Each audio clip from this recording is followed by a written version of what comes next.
সংবাদ সবাইকে স্বাগত জানাচ্ছি। আমি ফিরোজ তোহা। শুরুতেই সংবাদ শিরোনাম।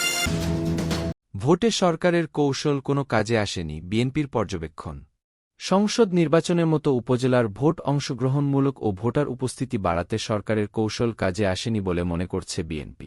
দলের নীতিনির্ধারকরা মনে করেন, বিরোধী দলবিহীন নির্বাচনে আওয়ামী লীগ নেতারা স্বতন্ত্র প্রার্থী হয়েও কেন্দ্রে ভোটার টানতে পারেননি। ভোটের প্রথম ধাপেই জনগণ অনাস্থা দেখিয়েছে। নির্বাচন নিয়ে বিএনপি নেতাদের তাৎক্ষণিক মূল্যায়ন হচ্ছে নির্বাচনে জাল ভোট দেওয়া, পেশিশক্তির ব্যবহার, ভোট কিনতে টাকা বিলানো ও মন্ত্রিসংসদ সদস্যদের প্রভাব বিস্তার ছিল।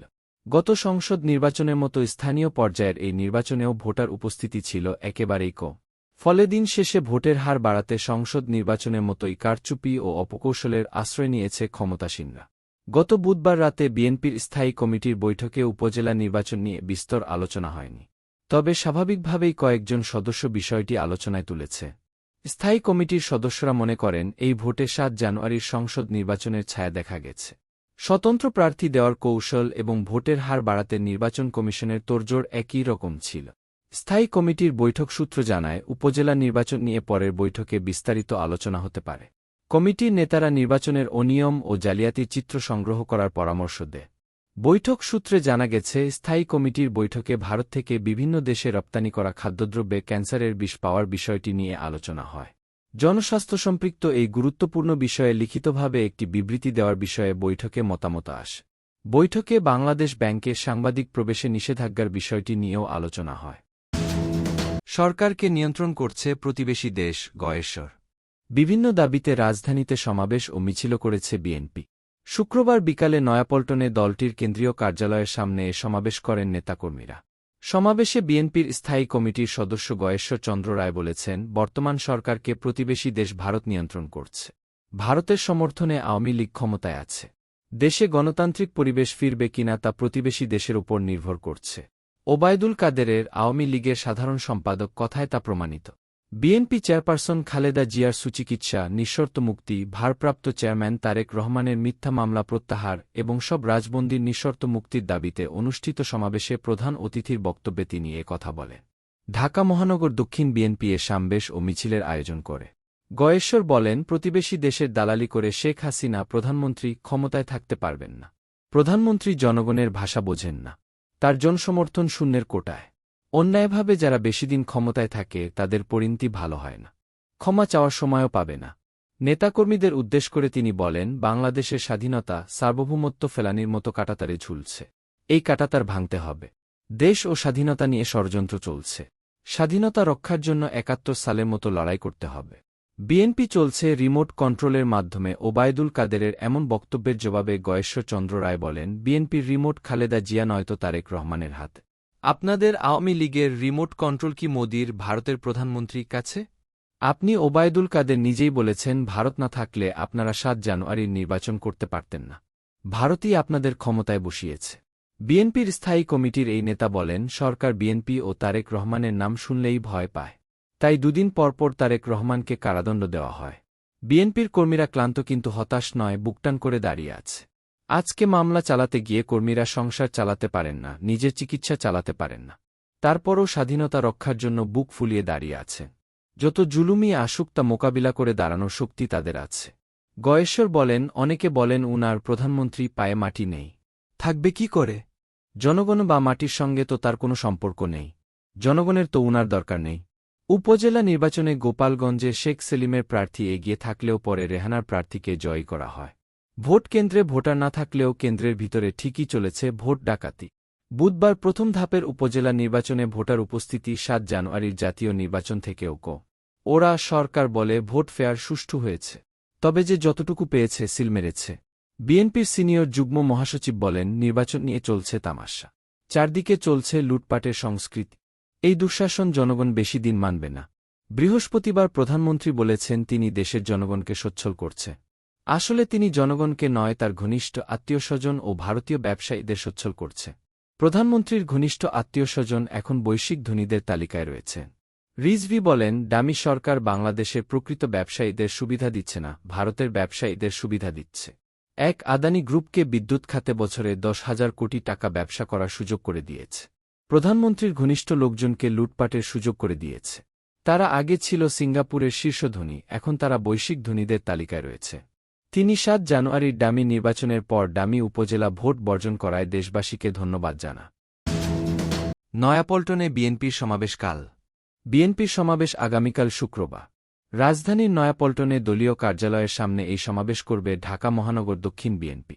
বেলা ৩:৩০টায় সমাবেশ শুরু হওয়ার কথা রয়েছে। এতে প্রধান অতিথির বক্তব্য দেবেন বিএনপির স্থায়ী কমিটির সদস্য গয়েশ্বর চন্দ্র রায়। দলটির বিভিন্ন অঙ্গ ও সহযোগী সংগঠনের নেতাকর্মীদের পাশাপাশি সমাবেশে কেন্দ্রীয় নেতারাও অংশ নেবে। কর্মসূচি ঘিরে ব্যাপক প্রস্তুতির কথা জানিয়েছেন সংগঠনটির আহ্বায়ক আব্দুস সালাম। বিএনপি চেয়ারপারসন খালেদা জিয়ার সুচিকিৎসাসহ নিঃশর্ত মুক্তি, ভারপ্রাপ্ত চেয়ারম্যান তারেক রহমানের মিথ্যা মামলা প্রত্যাহার, মহানগরের নেতা নবী উল্লাহ নবীসহ রাজবন্দীদের মুক্তির দাবিতে এই সমাবেশ ডেকেছে সংগঠনটি। এ ব্যাপারে পুলিশের অনুমতি চেয়ে বৃহস্পতিবার ঢাকা মেট্রোপলিটন পুলিশের ডিএমপি অতিরিক্ত যুগ্ম কমিশনার খন্দকার মহিদ উদ্দিনের সঙ্গে সাক্ষাৎ করেছেন দলটির নেতারা।